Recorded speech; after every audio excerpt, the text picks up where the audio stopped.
Now, on 105.9 FM and streaming worldwide on the WMAL app. O'Connor and Company.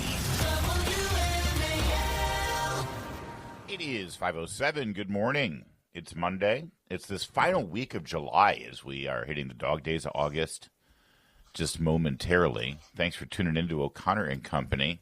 Are you busy? It's Monday morning, but, I mean, you can start your day busy. We're busy. We're all over the place here with Julie Gunlock and Larry O'Connor. Good morning, Julie. Good morning. Are you ready to have a busy morning? I am. Get a lot I'm always done. ready on Monday. I'm always We got ready.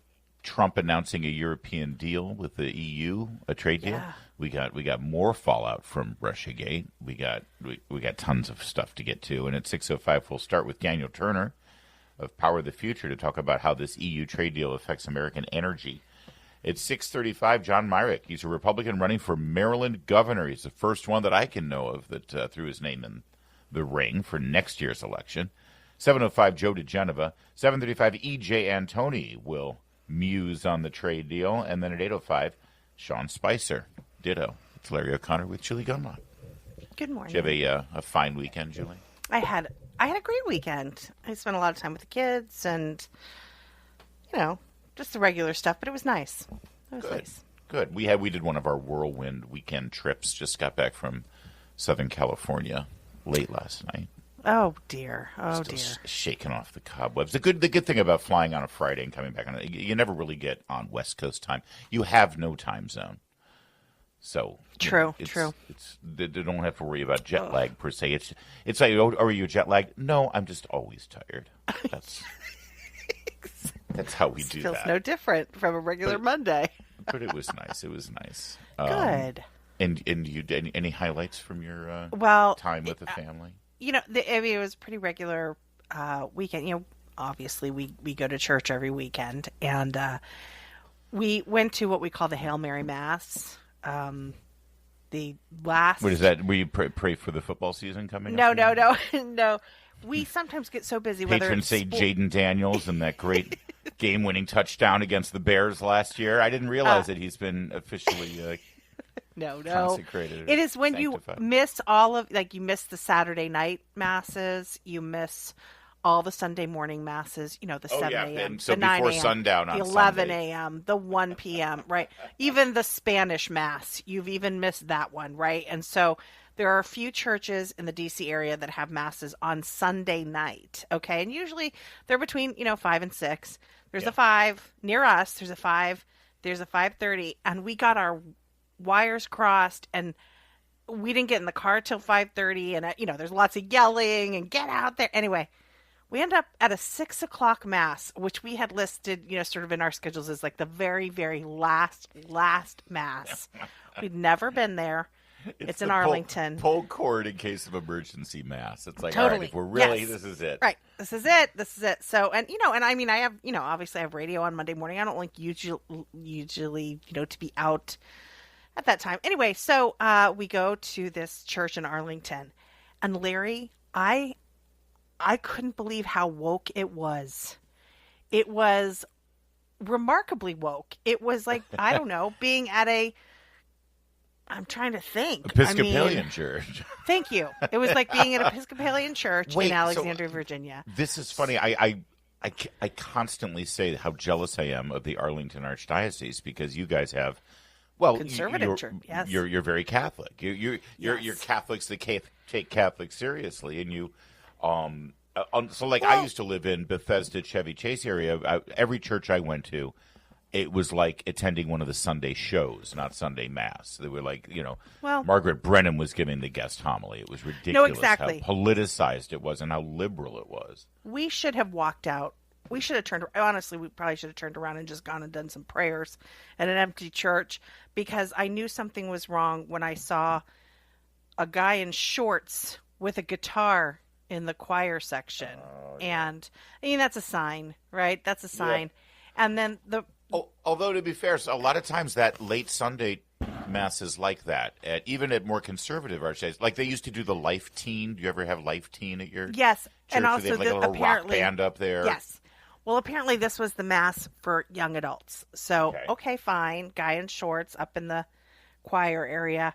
But also the priest prior to the Mass was mingling with parishioners, right? I thought that's interesting. And then the first thing the priest said, after he comes down the aisle, which I was even surprised that we had that, he, asked if was anyone new visiting, and the people, and then he talked to them.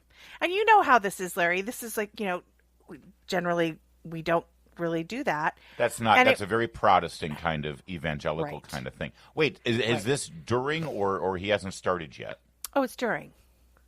You don't do that. Yeah, You yeah. stick to the liturgy. Yeah.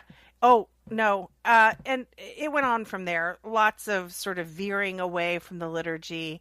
And, but I think the worst moment was the comments about Gaza and praying for Gaza, and not a word about the hostages. The Trump derangement syndrome, praying for people in this country who were persecuted by people in this administration, like LGBTQ and immigrants, and yes, and wow. So that was distracting to say the least. One and very odd things, like the priest gave the homily, and then they applauded at the end. That's weird. Right, and then we all do our intentions. The priest says, we pray for these things, and of course it was pride and other things, but now you can have your own intentions, and you're supposed to sort of pray for whatever you care about. People shouted things out, and one of them, of course, was, I pray for this particular. There was someone who died in Gaza, and the person shouted out, I pray for this person in Gaza, and I'm like, what about the hostages? What about the hostages still being held? Anyway, so did you shout that out? Honestly, this will be one of these things that I'll be mad at myself. Of course, I was going to. My kids are sometimes tired of me because I, right? I tend to embarrass them a little. I'm very familiar with that phenomenon. And also my husband was like white knuckling it. Like, it was, he was hanging onto the pew like he was on the Titanic, right? Like, and I thought they'll kill me. And then we all got in the car and they all turned to me and said, Mom, why didn't you say something? So I wish I had. Anyway, so that was my weekend. Sorry to go on about this, but it was quite. No, that's it was in the Arlington diocese. It's really shocking to come across such a insanely liberal Catholic church. Well, I see, and again, being in the D.C. archdiocese like I was for so long, that it's not rare at all. In fact, it's pretty much the norm. I think what shocks me is sort of the breaching the confines of the basic liturgical guide rails. It's like once the homily starts, yes, if the priest wants to be liberal, he's liberal. You just deal with it, right? But like some of the rubrics of the Mass that are sort of like one of the fun things about being Catholic is no matter where you are, literally around the world, you go to a Catholic Mass that's affiliated with the Latin rite of the Mass. It's going to be basically the same, even if it's in a different language. It's going to be the same reading, same sort of. Did they dance? During the music, right. Is it like there's things that you don't do that you're not allowed to do, and it sounds like they were sort of breaching those protocols. Definitely, there were some variations in the Mass that I have never seen or heard of or done before. There are changes to the Nicene Creed and other things that you don't change the Nicene Creed. Yeah, it was very. You've been doing the Nicene Creed for 1700 years. Yeah, so honestly, I found I this. think you need to complain to the bishop. You got to. I might do that. Yeah, I might do that. That's wrong. All right. Well, buyer beware. When you're checking out your Hail Mary Mass at the Daily. Yeah, you guys contact me privately. I'll tell you what the name of this church. Under the Wire. Our Lady of Michelle Obama. WMAL, making sense of the news. Live from the Home Paramount Pest Control Studios. Home Paramount, the leader in pest control since 1939. Well, speaking of woke ideology, did you said there were special prayers and mentions for victims of the Trump administration and the LGBTQ community? Really? Oh, yeah. They made it. I mean, it wasn't exactly said that way, but it was, you get it. The sort of, we pray for those who are victims of, current policies that, harm people who are coming to this country looking for, they just want bread, that kind of thing. I pray for the victims of the trans agenda as well. Those victims, like the children who have been convinced by school systems, by government employees, government bureaucrats that we pay for, where these children are being convinced to walk down this path while keeping it a secret from their parents. Now, there's a case in a Colorado school district where a child was encouraged to join what was called a secret art club. It was an art club, don't you know, Julie? We want you to be in this art club, but it wasn't really. The art club was a facade. It was a camouflage for what the group really was. And the group was a school gay rights or gay exploration type of club. And this child who, I guess the teachers or either this child went to the teachers expressing their interest in transgender, exploration or what have you. The teachers encouraged this little girl to join the secret club, which was about gender sexuality, and then encouraged the child to keep this a secret from her parents. When the parents found out about this, after the child had gone through the process of transitioning behind their back, the parents sued the school district. And this lawsuit has been going on for quite some time. And the Supreme Court over the weekend decided to take up the case. Incredible. It's so important. This is what's called, Larry, social transitioning. And it is the first step for a lot of kids before they go on to the medical side, which is through cross-sex hormones, puberty blockers, and then eventually surgery. But this social transitioning is critical. They're called the name. They obviously changed their name. Many of these kids change their name to a male or female name. Then they have preferred pronouns, and they go in the bathroom. Schools have even provided clothing for these kids. Right. They have a special closet, and they have clothes, and they usually there's a counselor or a faculty member that oversees and guides the group, and that person is a gay adult teacher who has this intimate relation. I'm not suggesting a physically intimate, but obviously an emotional, intimate relationship with this child.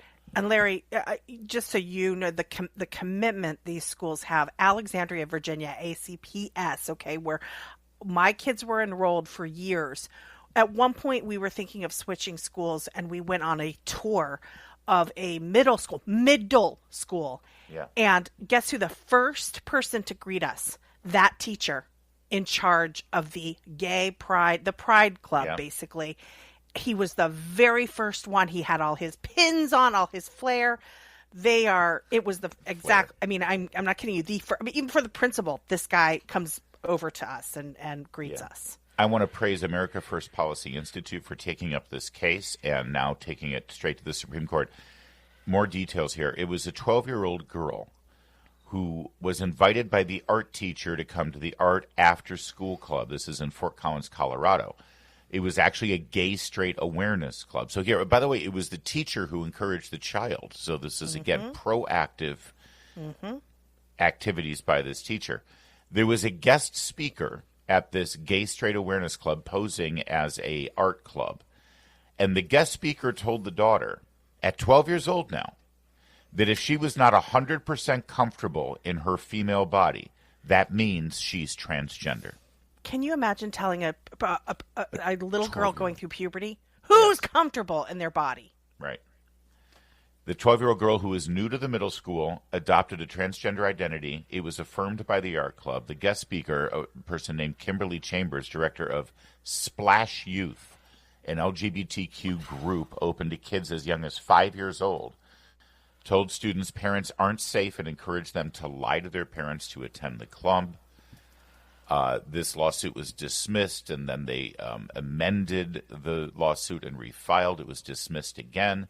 They appealed to the 10th U.S. Circuit Court of Appeals, and they were granted an oral argument. On July 23rd, the case, which AFPI, America First Policy Institute, says could reshape the legal boundaries around parental rights in public schools, was added to the Supreme Court docket. And thank you to Daily Signal for the write-up on it. It is a game changer, and we will be watching this very, very closely. just a reminder what's going on in your public schools. And by the way, one more reminder, Abigail Spanberger, your candidate for governor, she supports these policies. Yes. And if she is the governor and she signs legislation put forth by the Democrat-controlled assembly in Richmond, this is what the law will be in Virginia. 523. Right. Coming up, we'll give you the latest on trade. It's good news. Keep it here. It's 5:30. WMAL FM, Woodbridge, Washington, a Cumulus media station. Making sense of the news. News Talk 105.9. News now.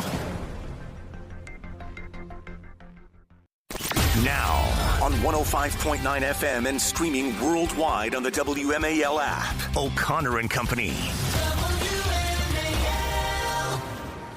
5:37 here on this Monday morning. Thanks for being part of our Monday version of O'Connor and Company, where we try to ease you out of that weekend and into a busy work week. At 6:05, Daniel Turner of Power the Future will join us, talk about that EU trade deal and what it means for our energy sector. 6:35, John Myrick running for Maryland governor, Republican. 7:05, Joe DeGeneva on the continued fallout and continued revelations of the Russiagate scandal. At 7:35, EJ Antoni of Heritage, and then at 8:05, Sean Spicer will be our guest. I got a lot of questions for Sean, actually. The trade deal, yes, but also, the famous briefing from James Comey when he briefed President-elect Donald Trump about the Steele dossier and the so-called Russia, the video of him with, never existed, of him with prostitutes in a Moscow hotel room. Sean was in the room when Comey approached Trump for that briefing. Wow.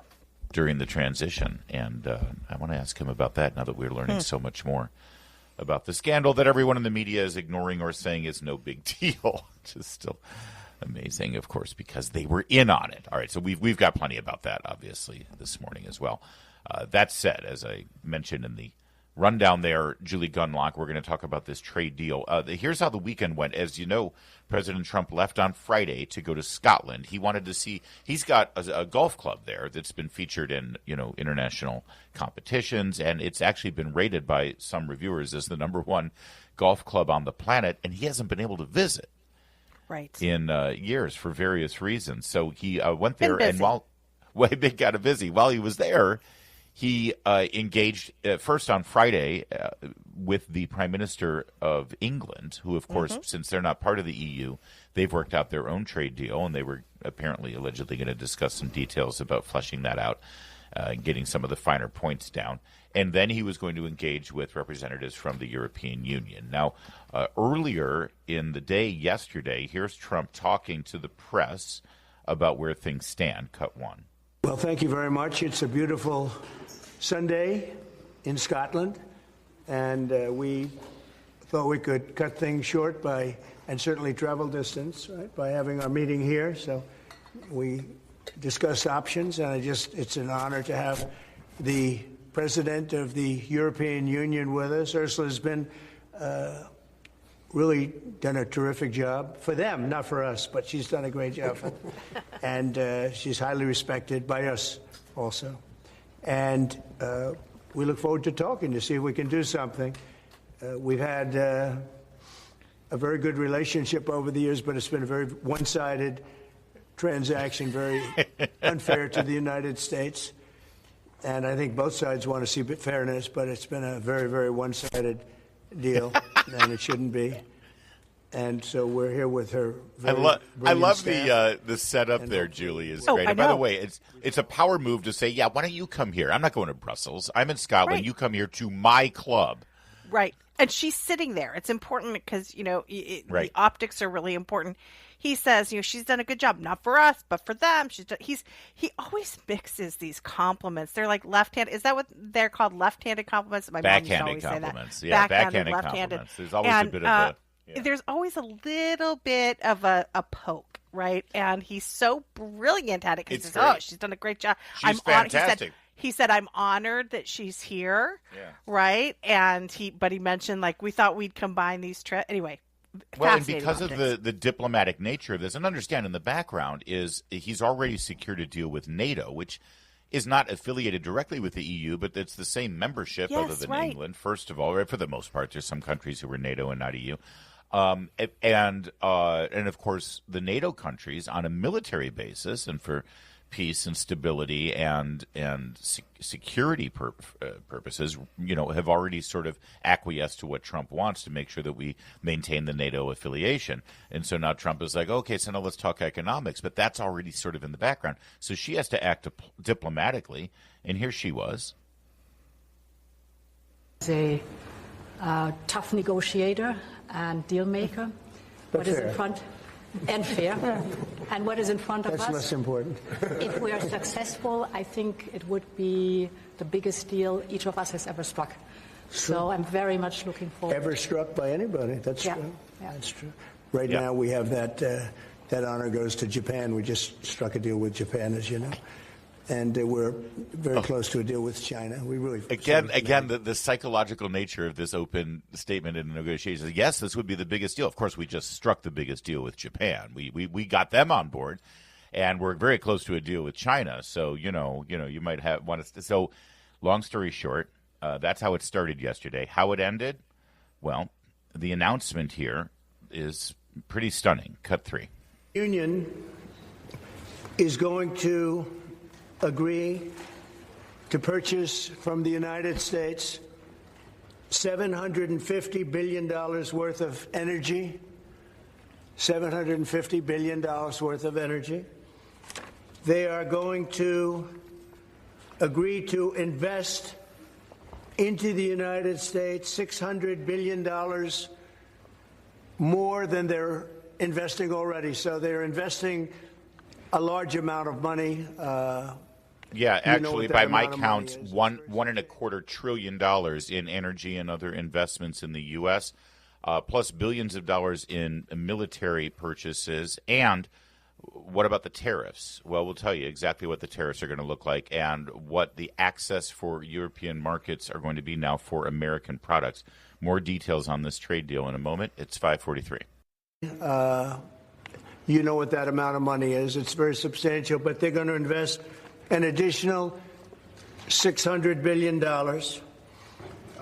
They're agreeing to open up their countries to trade at zero tariff.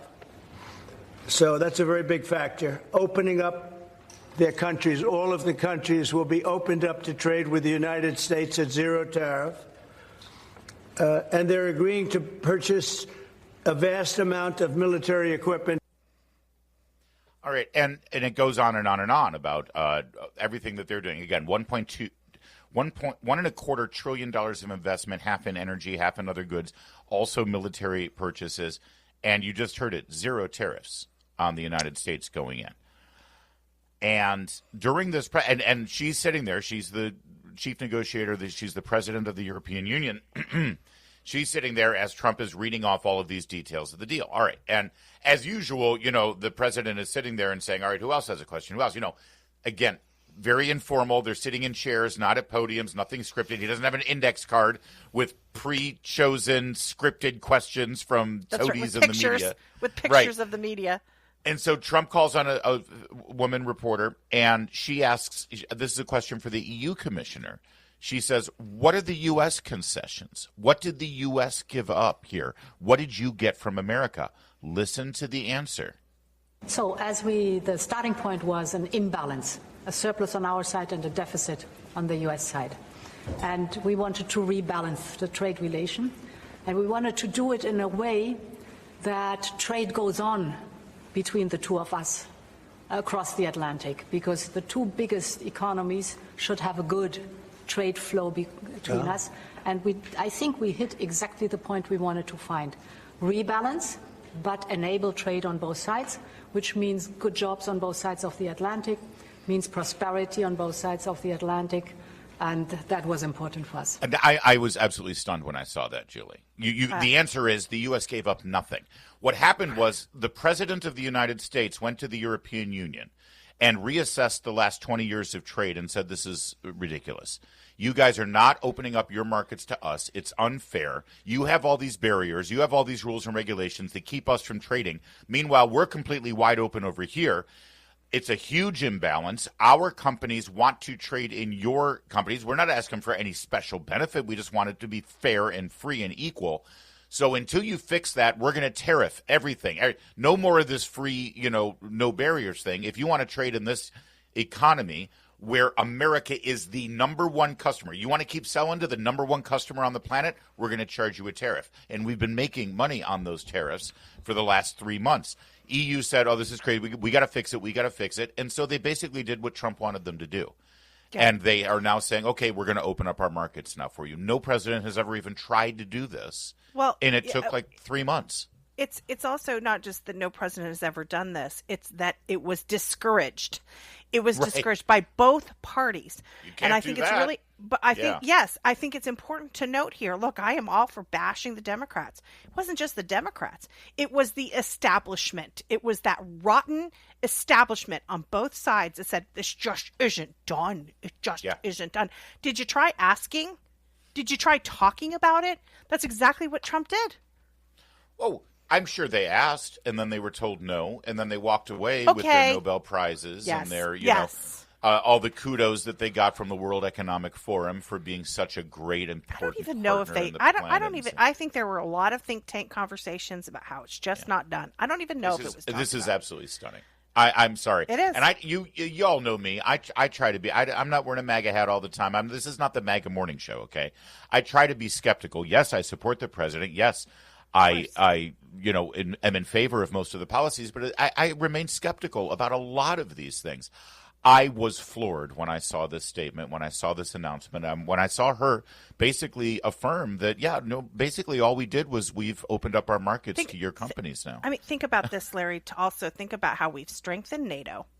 We are now strengthening our Go ahead. You know exactly where I'm going. You just triggered a point. You're right. This strengthens NATO because let's not lose sight of the billions of dollars in energy. If they're buying energy from America, who are they not buying it from? Right. They were buying it from Russia, and Trump was warning them about this before Russia invaded Ukraine. Yes. He said, you keep relying on Russia, you're going to be beholden to this guy, and you're going to be paying him. He just hurt Russia without talking about Russia. That's right.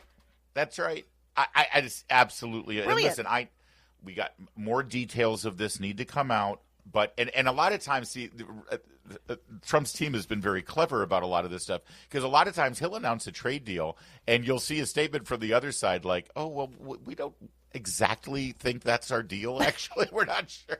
It's almost like he's announcing a deal before the other side has agreed to it sometimes. I mean, there's been couple of little communication fits and starts, but she was sitting right next to him. I know.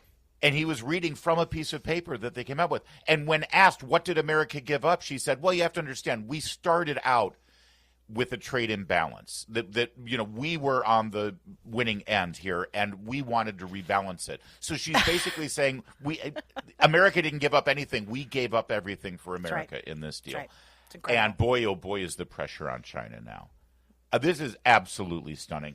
And we've got full coverage all morning long. I can't overstate what a big deal this is. 6:05, Daniel Turner, Power of the Future, is going to join us. 7:35, EJ and Tony. And then at 8:05, Sean Spicer, by the way, who people forget was the deputy U.S. trade representative during the Bush years. So he knows a lot about this stuff, too. That's all coming up straight ahead. It's 5:53.